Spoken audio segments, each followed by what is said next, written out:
जी नमस्कार। ये CO2 welding का टेस्ट चल रहा है मशीन का, जो नया इस बैंड्रा के डीजल शेड में दिया हुआ है। ये 3 फेज़ पे चलता हुआ है। इसका कनेक्शन इस तरह होता है। 3 फेज़ के होने की वजह से इसमें जो सॉकेट दिया है उसके हिसाब से यहाँ पे सॉकेट में डालना है। थोड़ा उसे ट्विस्ट करना है ताकि वो अंदर बाहर हो सके, जैसे ट्विस्टिंग के ऊपर ही है। तो अंदर ट्विस्ट होने के बाद में ये इसको मैच होता है। मैच होने के बाद में इसको सिर्फ पुश करना अंदर, तो इसमें लॉक होता है। खोलने के टाइम भी सिर्फ यहाँ पे बटन दिया है, ये बटन दबाने पर ये लॉक अपने आप हो जाता है, बाहर अनलॉक होता है। फिर इसे ट्विस्ट करके फिर बाहर निकालना। इसका प्रोसेस ये है, यहाँ से बटन ऑन करे, उसके बाद पावर सप्लाई पे आता है। ये पावर सोर्स है मशीन का। इसमें पीछे ऑन का बटन दिया हुआ है। यहाँ से वहाँ से मेन स्विच ऑन करने के बाद में यहाँ से बटन ऑन करना है, फिर फ्रंट में आना है। इस पर वोल्टेज और एम्पियर दिया हुआ है। इसमें मिक्स सिस्टम है, मैक्स सिस्टम है, और अपना फ्लक्स कोर वायर जो है, जो CO2 में लगता है, उसका ऑप्शन दिया हुआ है, जिसको यहाँ से कंट्रोल कर सकते हैं आप। अभी अपन मिक कर रहे हैं तो मिक पर रखते हैं, और इससे अपन स्पॉट वेल्डिंग भी जो SMAW है वो भी कर सकते हैं। 2T और 4T का मतलब 2T में अगर अपने को मैनुअल करना है, जब अपन ट्रिगर दबाएंगे तभी ही उसका ट्रिगर वायर बाहर निकलेगा और वेल्डिंग होगा। छोड़ने के बाद में अपने आप बंद हो जाएगा। और अगर 4T पे करते हैं तो ट्रिगर करने के बाद में वायर निकलते रहेगा, और फिर ट्रिगर दबाने के बाद में ही वायर बंद होगा, वैसा है। तो मोस्ट ऑफ न्यू यूज़र्स है वो 2T पे रख सकते हैं, और नए एक्सपर्ट है तो 4T पे रख सकते हैं। और उसी से स्पॉट वेल्डिंग पर आना है तो स्पॉट वेल्डिंग पे भी जा सकते हैं।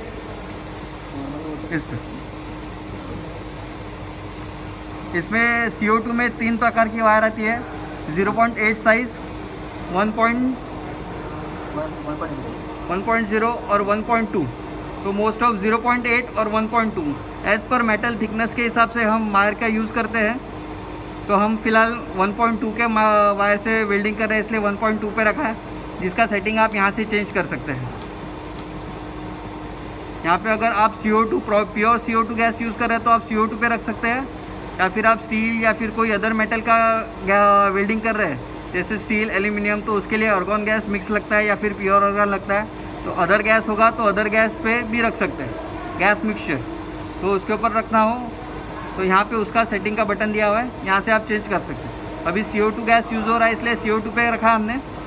ये पावर सोर्स ऑन है इसलिए वो पावर पे दिखा रहे। और यहाँ पे गैस चेक है। CO2 वेल्डिंग में शील्डिंग के लिए CO2 का गैस यूज़ होता है मैग वेल्डिंग में, इसलिए वो CO2 का बाटला रखा है यहाँ पे, जिसको हमने प्रेशर गेज लगाया है। प्रेशर गेज का ये स्टॉक गेज बताता है, जो सिलेंडर में गैस कितना है वो बताता है। और ये जो अपने को सिलेंडर वेल्डिंग के लिए कितना प्रेशर चाहिए वो ये दिखाता है, फ्लो मीटर दिखाता है। उसका कनेक्शन इस तरह किया हुआ है। गैस ओपन करने के बाद में यहाँ से स्टॉक गेज का प्रेशर रिलीज़ होगा, और फिर बाद में यहाँ से फ्लो मीटर का ये सेट करने के लिए ये नॉब दिया हुआ है।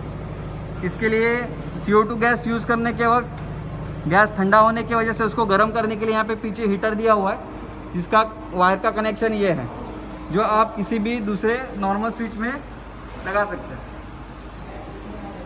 100 मीटर का गैस चेक करने के लिए यहाँ पे गैस चेक का बटन दिया हुआ है, जो बटन दबाने के बाद यहाँ पे गैस जो अपने आप निकलेगा। जो बटन दबा के रखने के बाद यहाँ पे आप गैस सेट ऊपर कर सकते हैं। फ्लो हमेशा 15 to 25 के बीच में रखते हैं, एज़ पर योर रिक्वायरमेंट। ऐसे सेट होने के बाद में ये बटन छोड़ दिया तो गैस बंद हो जाता है। फिर आते हैं अपने फीडर के ऊपर नीचे। यहाँ पे ये अपने अर्थिंग लगाया हुआ है पॉजिटिव में, और फीडर का वायर नेगेटिव में लगाया। ये जो पावर सोर्स है फीडर के लिए वो है, जो वायर यहाँ से पूरा घूम के तीनों का कनेक्शन एक साथ है, वो जाता है फीडर में। फीडर में भी आप देख सकते हैं ये 1.2 का वायर स्पूल है, इसे वायर स्पूल बोलते हैं।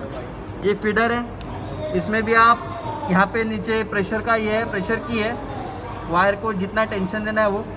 उसके ऊपर भी आप देख सकते हैं कि नंबर लिया हुआ है। जैसे आप 1.6, 1.2 या 0.8 वैसे नंबर्स दिए हुए हैं। तो आप कौन सा वायर यूज़ कर रहे हैं उसके हिसाब से आप प्रेशर रख सकते हैं। मैं 1.2 यूज़ कर रहा हूँ इसलिए 1.2 पे रख रहा हूँ। यहाँ से आप उन्हें रिलीज़ किया तो ये यहाँ का लीवर ऊपर हो जाता है और यहाँ पे रोलर दिखता है। रोलर भी एज़ पर वायर के हिसाब से दिया है और उसमें गॉज बना हुआ है जिसमें से वायर पास होती है। ये रोलर्स दिया है उसमें से वायर पास होती है और यहाँ से निकल के सीधा ये वेल्डिंग का टॉर्च है इसमें जाती है।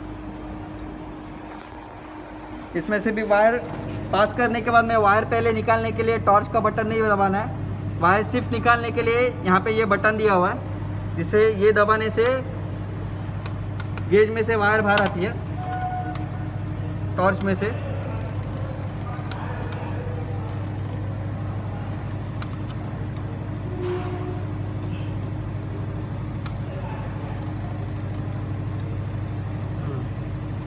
इस तरह फिर as per wire as per welder requirement हम वोल्टेज और एम्पियर सेट करते हैं।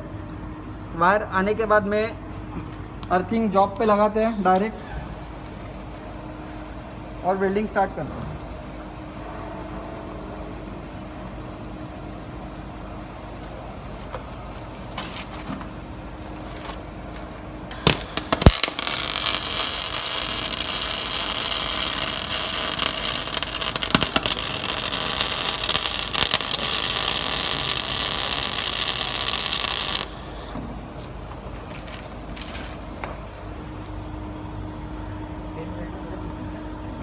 हाँ जॉबची प्लेट असेल तर ना 5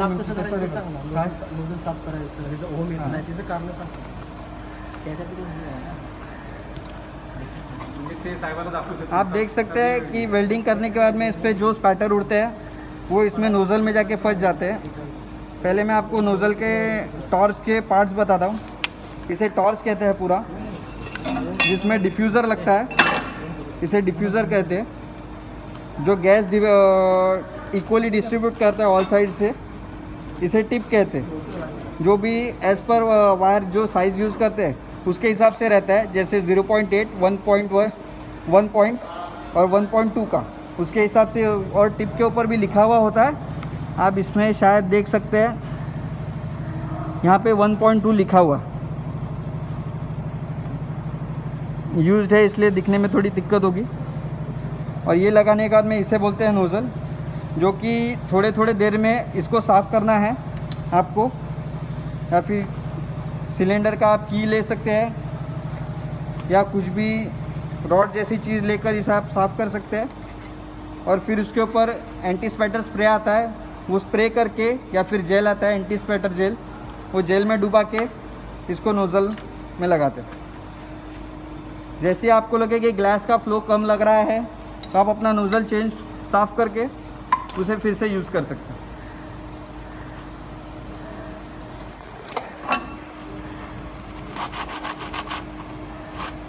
पट्टी ज्वाइन करूँ, दोनों पट्टे से ज्वाइन करूँगा।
इस तरह आप वेल्डिंग के जॉब की क्लीननेस दे सकते हैं, प्रॉपर विड्थ, और ये पेनिट्रेशन देख सकते हैं आप।